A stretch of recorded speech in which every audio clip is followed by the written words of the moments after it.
Hello guys, good morning.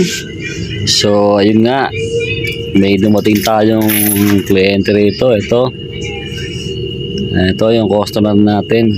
Pipinturahan natin to kasi nagkaroon siya ng damage, tapos iba meron din mga damage sa flooring, tapos sa gilid. Ito, iniikot na natin guys.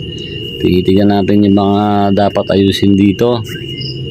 Ayan, so marami tayong mga mamasilyahin. Ayan, haba, di ba? Kasing haba ng buhok mo. Ayan, oh. Ayan guys, ayan ang ating guys. Eto na guys. Ito na yung sumunod na araw na masilya na natin.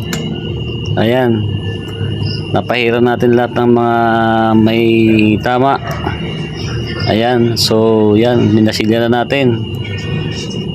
So antay-antay lang tayo guys sa mga mangyayari dito.